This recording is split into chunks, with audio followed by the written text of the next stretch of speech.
Welcome to LiveDaf, your online Daf Yomi Shir. Shalom Aleichem and welcome back to today's Daf Yomi Mesechas NIDAH Daf Memches. We are holding 5 lines from the top of the Sheba Ben v'Sheba Bas. So this connects back to yesterday's discussion. Rav teaches us that whenever we speak about numbers, ages, for instance, it's based on personal years. For instance, we speak about a 13-year-old being an adult. 13 full, complete years. In fact, that's what the Mishnah says, 13 and a day, which means into the next year. So 13 are full and complete. The same with a 12-year-old by a girl. 12 complete years. And the question was, what about the halacha mentioned in the most recent Mishnah? 20-year-old that hasn't exhibited signs of maturity, pubic hairs, etc.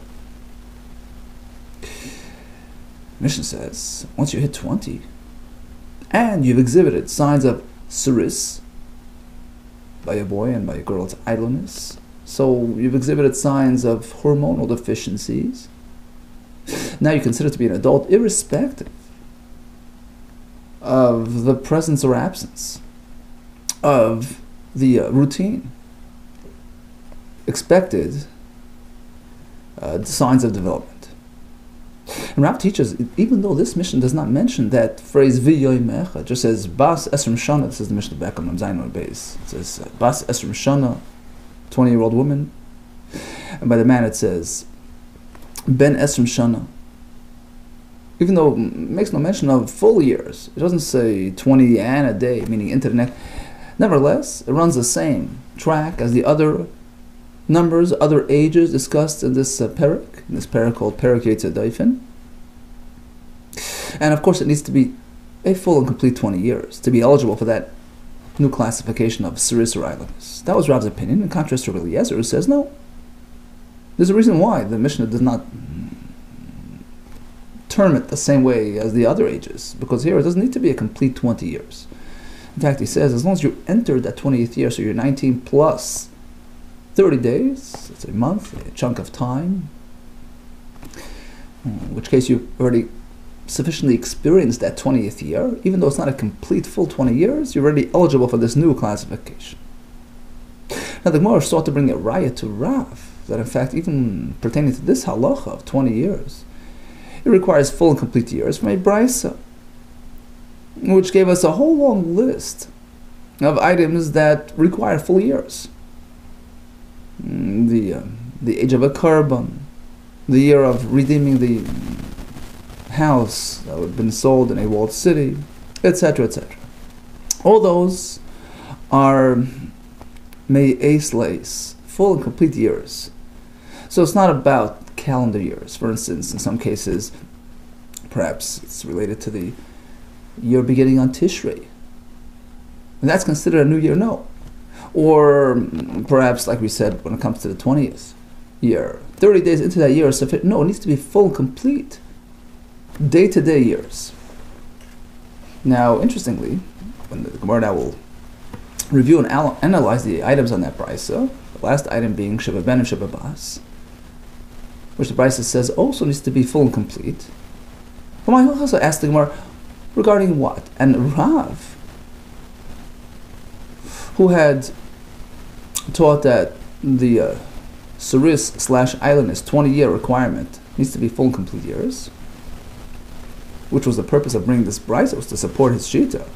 He himself, ironically, will actually apply this clause of the brisa to another matter altogether. Because, as we're going to see later, he held that the brisa is not discussing the halacha discussed in our Mishnah, although in halach and theory he holds that, of course, it needs to be full and complete years. But in terms of the mentioning in the brisa, which we had presented as a right to Rav himself did not learn the brisa that way. But not that there's a substantive machlokes here between the way we learn the brisa and Rav learns the brisa. It's just a question of what the brisa had in mind. But of course, in concept, Rav holds that when it comes to the 20-year halacha, right, discussed in this last Mishnah, it needs to be full and complete years. Okay, so let's go back to the Gemara on the 5th line from the top. Sheba ben and Sheba bas, which was the item mentioned in the Brisa regarding the man and the woman. My house. So complete years regarding what? Amar Gidla Amar Rav, says Rav, linin erechen, regarding halachas of erechen. Rashi explains, we know there are fixed rates pertaining to various age groups. When a person pledges to donate the given value of a person, so it depends on the age. Pasuk says up until 5 years, a certain rate. From 5 years until 20 comes the next rate. Now, from 5 years, well, what does that mean? After the 5 years are up, so year 5 itself relates to the previous age group, or is it from the beginning of the 5 years? Says Rav, linin erechen, regarding erechen, we consider it, we require full years. When the pasuk says from 5 years until 20, means from after full 5 years have been completed, then you start the next age bracket. Rav Yeziv Amar, he says, Lepirkan Yetzedaifen. When the Brisa speaks about Ben and Bas needing full years, it's regarding matters discussed in our Perak Yetzedaifen. Says Rashi, regarding what? The most recent Mishnah. Halacha of 20 years old, being a saris, or the woman being an islandess.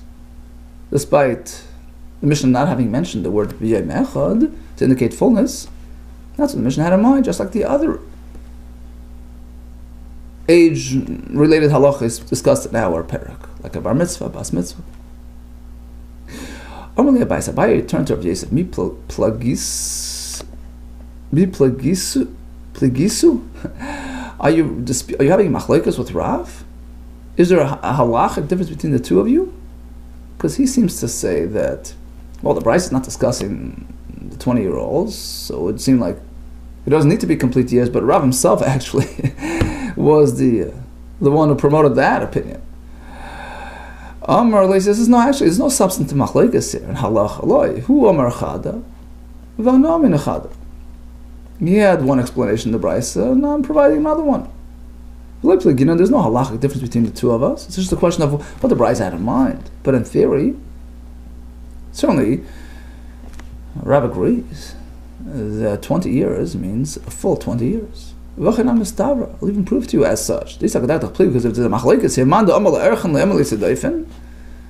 Rav, who applied the term of the Brisa, Ben and Bas, to Erchen, he is not going to apply the concept to Yetzedaifen, meaning 20 years old does not have to be full years. Rav himself tells us regarding all matters discussed, the entire parak, including the 20-year-old concept, requires full and complete years.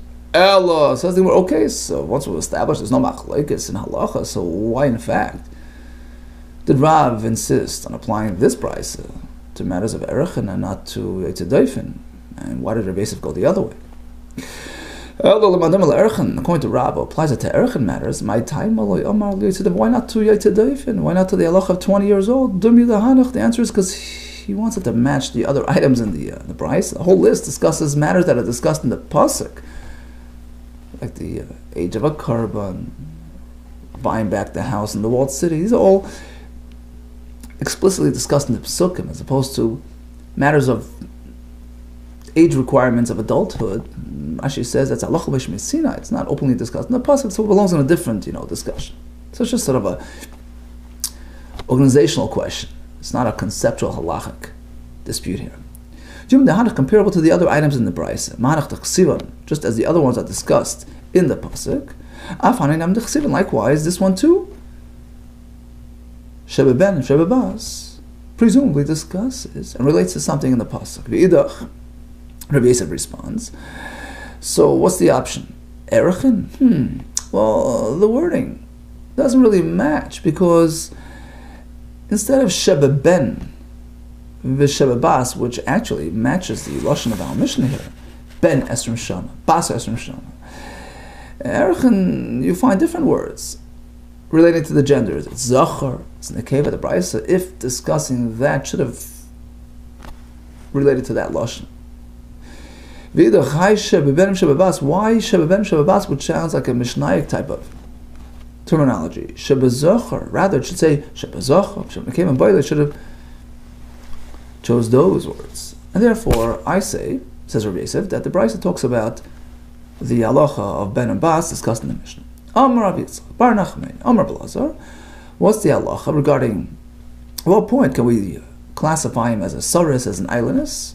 How soon is he considered 20 years old? Full, complete 20 years? Or just entering the 20th year, 30 days into the year is enough? Halacha, Rabbi Yossi ben Akiva, that quotes, Mishama Shem Eliezer, that it's 30 days into the 20th year. Amar Rab Zera.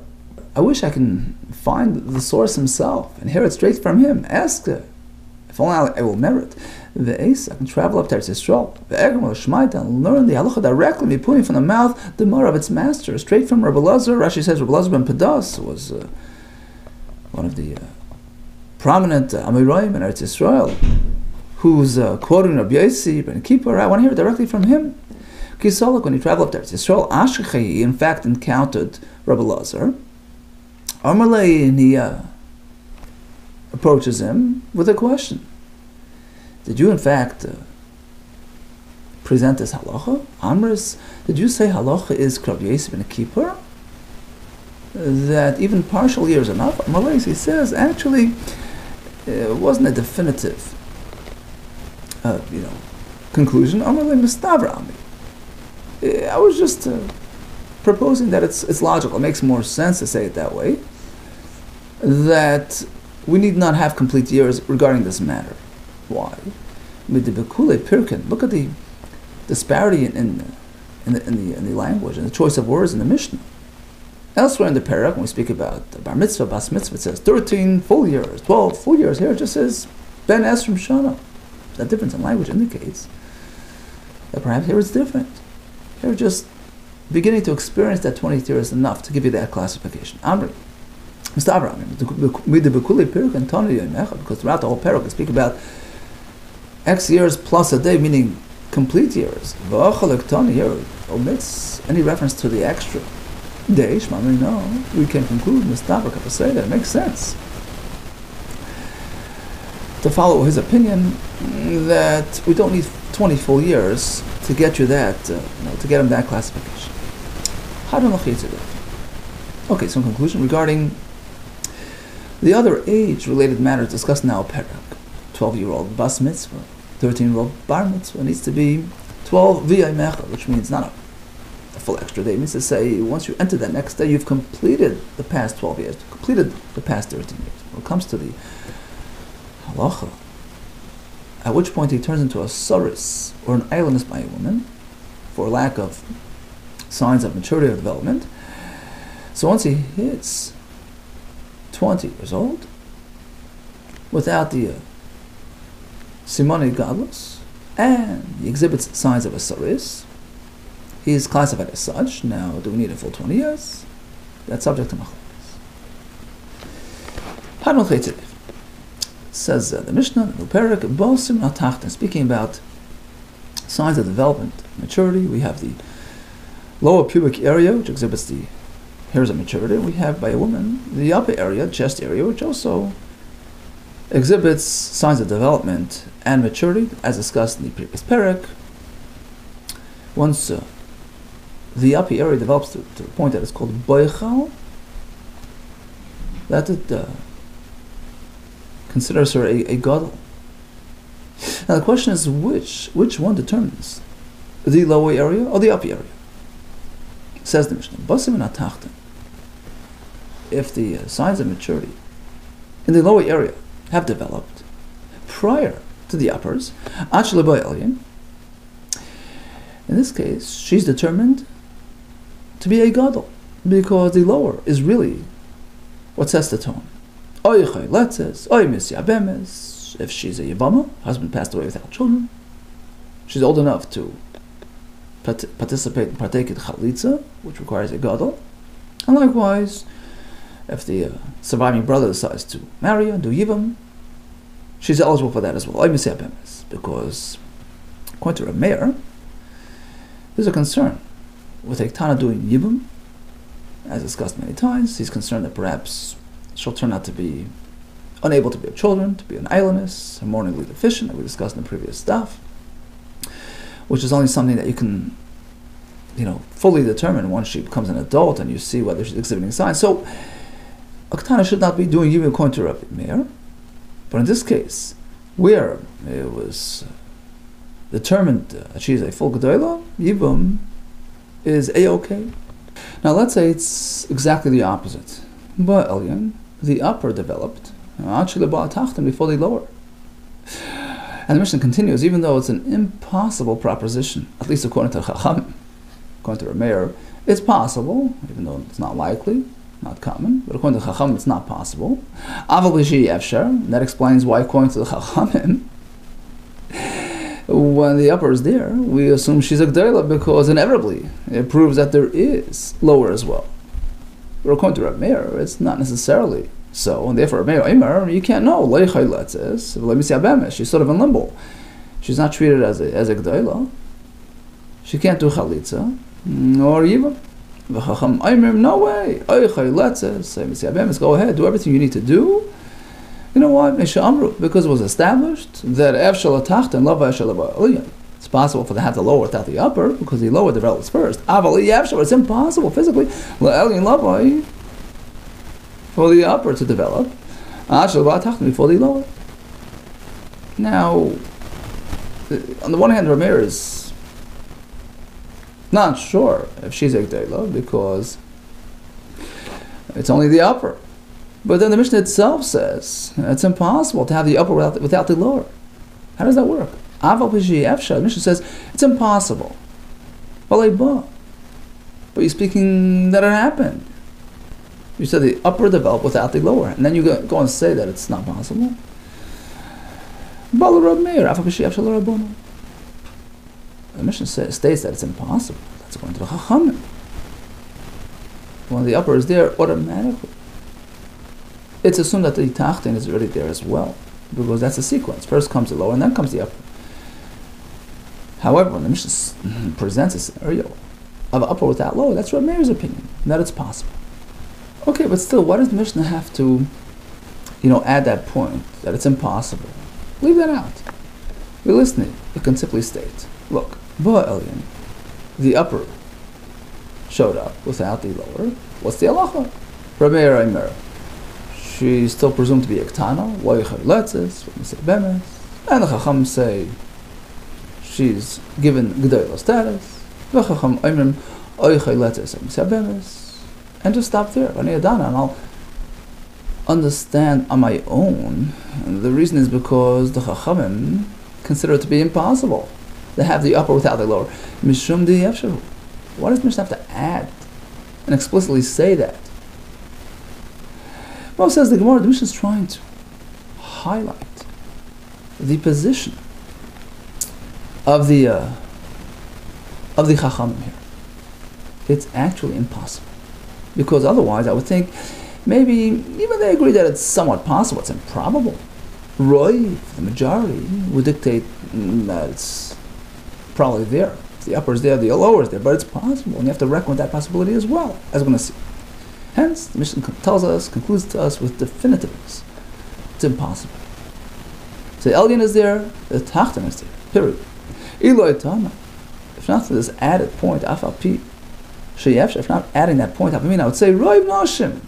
In most cases, women develop the Tachton, that comes first, and in a minority, in a small percentage of cases,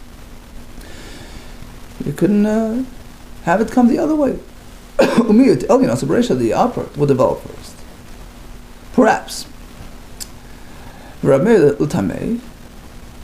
And that would be the basis for Achlaikas. Chachamim base their opinion on the majority. And if we have the Elyon, we can assume the Tachton is there as well. Rameh goes with his approach. The Chayish L'miyut is concerned even about small percentages, in which case you don't know, maybe she's an exception. For Rabbanan go with their opinion. So the Chayish L'miyut, we're not concerned about the minority. Roiv says she's a gdoila, and therefore she has that status. But that's only when it's not confirmed.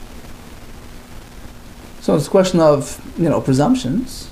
Rabbanan say, Roiv is what determines. Rameir says, look, you have to be concerned even about a small percentage. Maybe. But that's only when it was unconfirmed one way or the other. But suppose she was examined and they didn't find any lower simanim. Perhaps in this case, Rabbanan would agree to Rav Meir. Look, it's not there. Amar, I can perhaps suggest. Moidele Rabban Rav Meir. In this case, Rabbanan would agree to Rav Meir. The Elyon Kadem. Evidently, the upper developed first. In which case, she's not a Gdoila. That's what I would think. Hamash Malon. Comes the Mishnah and adds that added phrase. Di Efshar. It's an impossible proposition. And if you have the upper, automatically there is lower. And even if you didn't discover it, it was there. And it shed. The hair dropped out. Valdeyose, certainly the lower had arrived. Uminter de Nasar. It just shed, it dropped. It dropped out. Okay, so bottom line is, the lower simanim is what determines status. What if you have the uppers without the lowers? But I want to say it's impossible because it's 1-2. First comes Tachta and then Elyon. If you have the Elyon, automatically there is Tachta. And even if you don't find it, it was there, anticipated. The Meir says it's possible to have it come the other way, in which case she's still presumed to be Ektana. Yishlam the Rameir, according to the Meir, we understand the pasuk. Hainu l'chsiv, shadayim l'choinu, sarech. Sarech tzimeach, a pasuk in Yechezkel describing how Klal Yisrael developed in Mitzrayim. So we have first Shadaim, the uppers, then discussing Sarech, the hair, the lowers. So it's in that order, because sometimes it happens that way. Ela l'Rabbanan, if Chumbayel going to Rabbanan, it should be sequenced the opposite. That's exactly what the pasuk means. Once you have the uppers develop Yadua, that confirms that the lowers were developed as well. Shasarech tzimech. Mishlam the Rameir and Dechsiv, according to Rameir, we understand the next pasuk as well. Pasuk in Yechezkel as well, discussing our status in Mitzrayim, when it's Mitzrayim try to influence us with their culture, and Dechsiv, Basois, Mitzrayim, Dadayach, they were involved in your uppers, Laman, Shadi, Nirayach, and that relates to the lowers. Ela l'Rabbanan, according to Rabbanan, go the other way. First comes the lowers, then the uppers. Ifchem Boyle, Chaykamar. Pasuk means like this: Kimish Shabo Dadayach. Once your uppers developed, Yodua, that confirms Shabo Narayach, the lowers developed as well. We say Ema, another way to explain the pasuk, according to Chachamim, that the entire pasuk relates to the uppers only. My Shadi. Kula B'dad N'Ksiv, it's going on the chest area. Chachamim Kodesh Baruch Yisrael Hashem is addressing Klal Yisrael like this. When your uppers had developed a bit, you haven't turned away from the Mitzrayim and disengaged from their inappropriate activities. And even once you've matured to the next level, when your uppers had developed even more, Nami still you haven't really turned away from them, but eventually you were redeemed and achieved higher status. In any case, the Kuli Alma, says the Gemara, Mia, certainly all agree that halachically we will rely on the lowers. Atacht and Samchina. The lowers are there, she's a Gdoila. Question is, the uppers, in the absence of lowers, do we say it's automatically indicating that the word lowers, or not necessarily so? But all agree that the Tachtin is what makes her a Gdoila. How do we know that to be so? Omar Vida Marav, B'chein Ton V'Bishmol, Omar Krog, a pasuk, which compares the man to the woman regarding the starting point of their liabilities. Isha, Kiyasim Kol Chatas Adam, man or woman who commits sins, are liable to the consequence. In this pasuk we have a matchup. Hishva Kos, there is comparing. Hishva Kos V'Ishalish L'chol, regarding all matters of punishments, of liabilities, and therefore, Ma'ish B'Siman Echad, just like a man, his status, his chiyuv, his obligation are triggered B'Siman Echad, merely one area, the lower area. Likewise, by a woman, the lower area, the development of the lower area determines her status and her godless. Okay, so just like a man, it's just one sin, a woman as well. Well, by her we have two options. So maybe either one, Tachten or Elyon, will activate her status. The answer is once again, we compare her to the woman, to the man. My ish Tachten Elyon, just like a man, is the Tachten, and not the Elyon, which is not applicable by the man, as well, by the woman as well. Tachten Elyon is the Tachten, not the Elyon.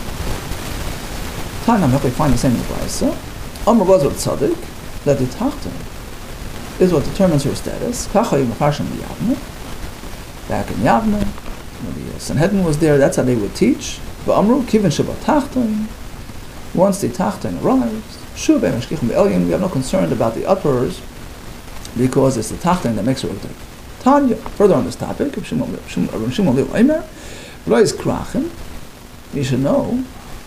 that the arrival of these simanim, the development of these simanim, can be sometimes determined upon location of where you live, and perhaps your financial standing. Karachim, the nice Karachim, the young women living in the large cities, because they frequent the bathhouses more often than the villagers, so the lower develops quicker. They're more regular in the Beis HaMerchatz, and that stimulates the growth of the hair below. Nois Kfarim, as opposed to the villagers, Elyon, Marlava, the uppers develop sooner than the lower, because they're accustomed to grinding in the millstones and the grinders, and the activity relating to the upper part of the body stimulates the growth in that area quicker. Rabbi Shimon Elazar, financial standing can sometimes play a role as well. Shirin, young women from wealthy families, Sad Yamin and Marlava, the upper right side develops first. Shunisha, because it rubs baf kirisusan against their scarf that's hanging, the shawl that's hanging on the right side. As opposed to B'nai Saniyim, the young women of the poorer families, it's the left side that will develop first. Tzad small marlavik, because because they're accustomed to drawing down, the pails of water on the left side. Another reason why the left comes first. Because they're accustomed to carrying their young brothers, little babies, on their left sides. Turn her up on it. Tzad small typically the left develops before the right. He says no, it never happens. The left comes before the right, except for one case. One woman lived nearby, where the left developed first, but then eventually it balanced out and went back to normal.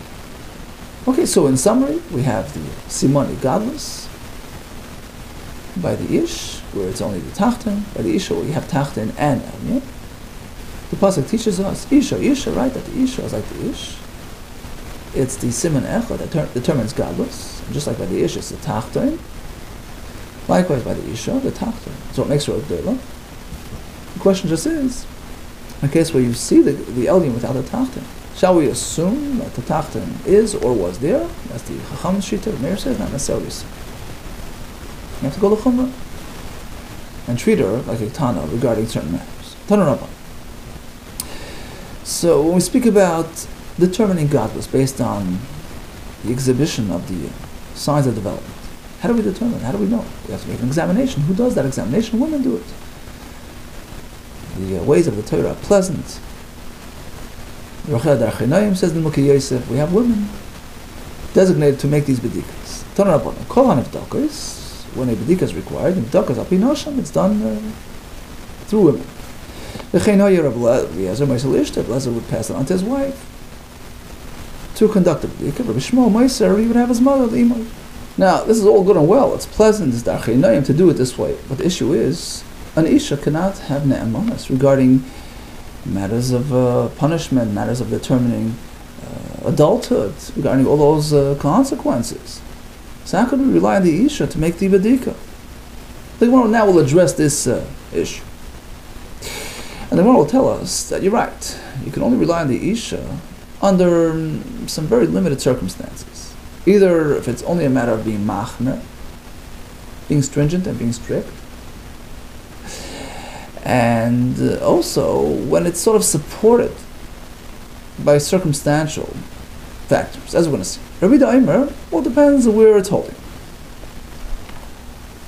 We may recall, we had a discussion in the last parak regarding the various age zones within a person's, development. We have the adulthood, which is called la'achar ha-perak. Perak is that transitional year, the year which is next to adulthood, the year where a person can obligate himself verbally, make a neder, right? So that's the year prior to adulthood. So by a woman, she's a full adult when she's completed 12 full years, which is called la'achar ha-perak, after the perak. Toich ha-perak is called the actual 12th year, when she's 11 plus until she completes that year. And beforehand, it's called lifnei ha-perak, when she's a full-fledged minor. So again, until she turns 11, that's called lifnei ha-perak, before the perak. From 11 until 12, until she completes the 12 years, that's called toich ha-perak. Then once she's a complete 12 years, full-fledged bas mitzvah, that's la'achar ha-perak, when we assume that she's already developing simanim. So what are we holding? Where is she holding in life? When do we have this bedika performed by the women to determine her status? If it's before the perak, when she's still a complete underage minor, or if she's completely done her 12 years, she's presumed to be an adult. In those two time frames, you can have an isha do bedika, because in any case it's not so consequential. Noshim bait kesais. And the reason is because what's the point of checking her when she's 10 years old? The point is that if you see growth of hair, she's not going to be a gedela now, of course not. But if those hair linger on, she maintains those hair into adulthood, you're not going to reckon with those hair, because they came when she was still ineligible. So the point of the women checking is actually to make it more difficult. It's a chumrah to disregard those hair. And conversely, la'achar ha-perak, once she's a full-fledged 12-year-old, we assume that their hair are going to be there. It's a natural assumption that she'll have hair. We had the chazaka of Rava, if you recall, right? We assume an adult starts developing. So here it's just confirming what's presumed to be there. Therefore, says Rabbi Yehuda, there's no concern on relying on women in these two junctures. Within that 12th year, from 11 to 12, where it's very consequential. Because if the woman claims that she noticed hair, you want to give her adult status, and it's not yet assumed to be there. So she's introducing new concepts. You can't rely on an isha to make that examination, determine her status as a gedela. You see, because according to Yudah, we had a whole machlokes, if you recall. What happens if there are hair developing during the 12th year? It's a bit early, but perhaps she's more advanced and she's given adulthood status already now. Yudah holds yes, that is so, and therefore you can't have a woman do it, because in effect you're going to have a woman introducing new concepts, giving her status of adulthood ahead of the game. Because you can't allow a woman to marry based on this information. Basically, the point of determining adulthood would relate to whether she can do chalitza, whether, according to Rameir, she can do yivam. It also has a chumrah, because once you turn an adult, you can't do miyun, you can just reject your husband or walk away on him. So you can't rely on the isha, on the isha b'dekas, the isha making the examination, to give this woman newfound adulthood status and give it the green light to do things as an adult. Okay, so according to Rabbi Yehuda, before the parak, not so consequential. After the parak as well. But during the parak, you can't rely on isha b'dekas regarding giving her, adulthood privileges. Only regarding chumrah, not regarding kul. Reb Shimon Omer, after Teicha Perek, Noshim Beit Kesoisan, no hesitation in having the Isha do Bedika even during the Perek. The reason is according to one shot, according to Reb Shimon, he goes like the Shita that Teicha Perek is like an underage person. So what's the big deal having them check her? Even if they discover development, she's not going to be given the status of an adult. The Brisa continues, an eminence Isha in general, a woman who's checking, is only to be trusted lahachmer. If it generates a chumrah, it holds her back. Avoid lahakol, but not regarding giving her privileges. Ketzat, for instance, if the Isha discovers development, she's considered an adult regarding no longer being able to do miyun, which is limited to Oktana. Ktani shlei tachlis, likewise, regarding chalitza, which she needs to be a gdela, we could consider Oktana. So basically, we're going to go l'chum. Aval ein amenas leimer ktani shetemai. Ugdoili shetachlis. But you can't consider her to be a ktana. Let's say the Isha does not discover here. You can't say, well, look at that. Prove that she's a ktana and she can do me. No. It's a kula. Or ugdoili shetachlis, or to consider her to be a gdoila, based on this testimony, to give her the chalitza ability. No, we can't be mekel based on the dika of an Isha. Okay, so just stop for a second. So at this point, according to Yehuda, we can rely on the Isha only under certain circumstances, when it generates only a chumrah as opposed to a kula, or in a case where the assumption is that you have saras, she's already past 12. In that case, it's just supporting the presumption and trust the Isha. What about Teicha Perek?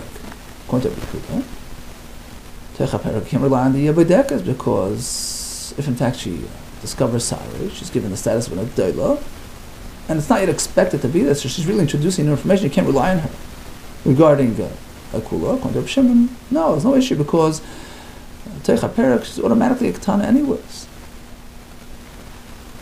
So therefore you can rely on the Isha during that juncture as well. The Gemara later will go back and explain every clause of this price. Let's go back and review the entire price. Rida Eimer.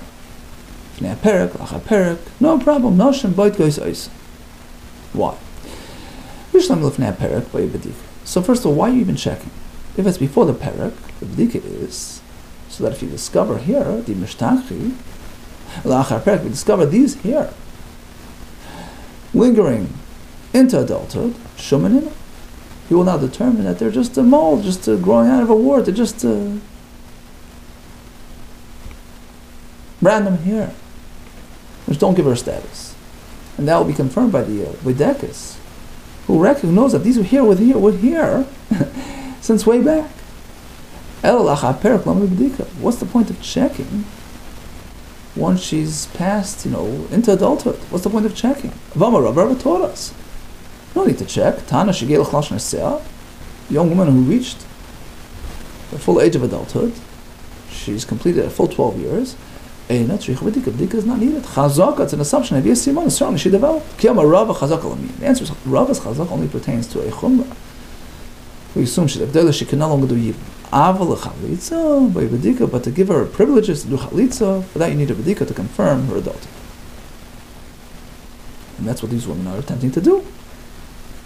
She's passed, full 12 years, but now they're determining whether she's really an adult, as per these signs of maturity. What about Teicha Perek within the 12th year itself, between 11 and 12? Said Rabbi Yehuda, "Ein noshim b'at kesoisan." You can't have an issue do b'dika because he holds it has ramifications. Teicha Perek lacha Perek, even though it's still within the Perek, within that transitional year. But if you discover signs of maturity, it's treated like later, treated like an adult. Lacha Perek. Now, if it's really achar Perek in terms of past 12 full years, so there's no issue because, like we said before, it's assumed that she's already developed. They're just coming to confirm the presumption. So we could be reliant on the women, but within the 12th year itself. So it's a little bit ironic, because on the one hand, if you find saras, she's given adulthood status, but it's not presumed to be there, so you can't rely on women to present that as a fact, where they're introducing new things to us, things which aren't presumed to be there. We don't have Chrobas Chazak. We can't have women do the Bedika of Eloi Batki Noshim. That's Rabbi's opinion. So before the parak, no loss. It's just going to be a chumrah anyways. After the parak, sure, go ahead and do the Bedika. We assume it's there already. You're just confirming the presumptions. Taycha parak. That's sort of tricky because it's not presumed to be there. And if it's there, she has to be given adulthood status, which you can't do by the way of these women. Reb Shimon Omer, after Teicha Perek, Noshim Beit Kesais, and even Teicha Perek, do the Bdika through women because it has no ramifications in any case. Because somebody he holds Teicha Perek is treated Kilafnei Perek. It's like fully underage.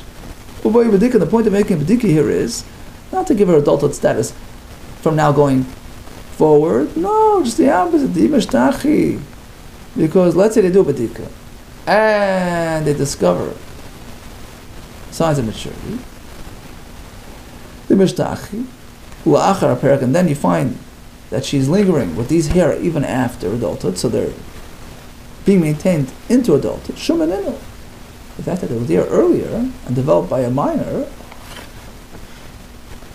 discounts them. It's just a growth. And therefore, says Reb Shimon, there's no fallout, no downside to having women check her teicha, because ultimately it's just going to make a chumrah. It's going to deprive her of adulthood status if they discover the sa'aris which are going to be maintained into adulthood. And the Brisa continues, in general, a woman is only trusted if it generates a chumrah, not a kula. Now who's speaking here? Who's the one presenting this statement? Rashi points out that it doesn't seem to be Reb Shimon, because he's talking about checking your teicha perek, which in any case is not going to make her a gedola. So what does the Brisa mean that we don't trust him lahaka? We're not talking about lahaka. Hamang tonilo. It's either Rabbi Yehuda speaking about teicha perek. He's going on teicha perek. He says, look, I can't allow a woman to do a bedika teicha perek because it has consequence. It's going to give her adulthood status. But, says the Brisa, if you want to check her, then fine, but only if it generates a chumrah. So if you discover sa'aris, okay, she's an adult regarding a chumrah, she can't do miyun anymore. She loses that ability, but not give her privileges like being able to do chalitza. That's one way to understand it. Another way to understand is Reb Shimon speaking, Lacha Perek. It's not going on Teicha Perek, it's going on Achar Perek, past the full 12 years. And Reb Shimon is insisting that even then, you cannot have an Isha do the Bedika. You know why? Because unlike Rabbi Yehuda, who is aligned with Chazaka the Rava, past 12 years, it's assumed to have developed, and they're just coming to sort of confirm a known fact. But less the Chazaka the Rava, he doesn't know the Rava's Chazaka. You don't know until you see. And therefore, even if she's passed a full 12 years, you cannot rely on women to do Bedika, you need a proper edus. And a woman at most could just make a chumrah. She's a g'dayla regarding cancelling the miyun option, but not regarding giving her adulthood abilities. Okay, so in conclusion, when a bedika is required, who's meant to do the bedika? You can have an isha, but in general, isha's ability to testify is limited. It can only generate a chumrah, not a kula. For instance, it can cancel her miyun abilities, which are limited to Oktana, but it can't give her chalitza abilities, which are unique to Ogdayla. Now, what about Lifnei HaPerek? There, automatically, it's going to be just for chumrah purposes. It's covered here, at this early stage in the game. The point is to ascertain that if these here are going to be present, even if into adulthood, we'll discount them because they are the hairs that came prematurely. So there's certainly no issue having women do the b'dika there. What about toicha perek within 12th year? Well, that depends. If the discovery of hair will make it l'tayla, then it can turn an issue of relying on a woman. You can't rely on a woman only regarding chumrah. Reb Shimon says there's no issue because toicha perek is always considered like an underage. There's no issue having a woman do b'dika there. Because in that case, it's not going to give her gedela status. What about lachar perek? According to Rida, you can rely on an isha all the way. Why? Because chazaka the rava, it's assumed to have been there, and therefore they're just confirming. It's a fifth wheel. They're just confirming a known fact. Reb Shimon, according to one shot in the Gemara at least, doesn't hold a chazaka the rava, and he holds that even in this case, you can't rely on an isha only regarding chumrah because it's not presumed. Don't assume anything unless you have a proper test. Let's just finish the next little segment here. This relates back to the question of the elyon that was discovered before the tachta. The Meir says maybe only the upper is developed, in which case she's not a g'dayla. Chacham say no, impossible. And if you look back at the Mishnah, we seem to have a redundancy. After already having stated that it's impossible, the Mishnah concludes again. You should know it's impossible to have the upper without the lower. And the question is why the repetition? Hatan and the Reish, it's already discussed earlier in the Mishnah. But perhaps the point is because the Mishnah wants to sort of wrap it up in a way that we realize as the Rabbanon. The anonymous Mishnah is really the Rabbanon. It's a consensus opinion, which would lead us to adopt that opinion as opposed to Rameir's opinion. Pshita, of course, I would go with that opinion. Yachad v'rabim, because even without that concluding statement, it's Rameir versus the Chachamim, right? You have Rameir and the Chachamim, so it's the multitude versus the individual. And the halacha is like the Kirabim. So again, why the repetition? The answer is like this. Perhaps in this case, I would sort of side with Rameir, based on those psukim that we discussed, that we quoted, that which indicated that the uppers can come before the lowers. Perhaps I would say, Mistavatam de Rameir, makes more sense to go to Rameir in this case. The Kumasai Lekra, he has those psukim which support his sequence. Kamashmal answer is no. Hence, the conclusion in the Mishnah, you should know it's impossible for the uppers to develop before the lowers, and that's the way we go. Another reason why the Mishnah would conclude with this sort of repetitious conclusion, it's just to lead into the next Mishnah. Well, we have these parallels, parallel equations that A can come before A can be without B, B can't be without A. So that's why the Mishnah sort of recapped it, that the lower can be without the upper, but the upper cannot be without the lower. Sort of a contrasting equation, which will lead into the next couple of Mishnayos, which present similar contrasting equations. An interesting sequential phenomena where you have one without B, B without A with B, right? As we'll see in the next few Mishnayos. Okay, so in conclusion, we have the question of full years regarding other matters of age. All agree it needs to be full, complete years. Regarding the determination of the Siris in the islands, which depends on year 20, but machlokes is whether it's a full, complete 20 or it's just entering the 20th year. Machlokes in Rav, Belazar, Ben Abraisa, which made mention of Ben and Bas being a full year, full years, and there was a sort of a side question of how to learn the Braisa. One sheet said it's going on the halacha of the 20 years, and Rav actually said it's going on Erechim, which require full and complete years. What determines Gadlus? By a man it's the Siman HaTachtin, by the women as well. What about if you have the Elyon without the Tachtin? Rabbanan say it's an impossible proposition. There's Elyon, there must have been Tachtin, even if it wasn't discovered.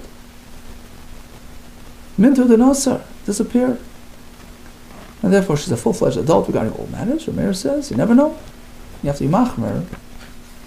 At this point, she's still in limbo. We discussed various interesting phenomena regarding the development of the signs of maturity. And we discussed how to proceed with the decoys regarding the limited ne'emanos given to the nashim We do those b'dikos. At the end of the day, the Gemara concludes, Yachad Rab Malach Gerab, and we pass along to Rabbanon. And when you have the Siman Elyon, that's an automatic indication that there's Siman Atachtin, and in fact she has a full status of an adult. All the best to you, and Hatzlacha.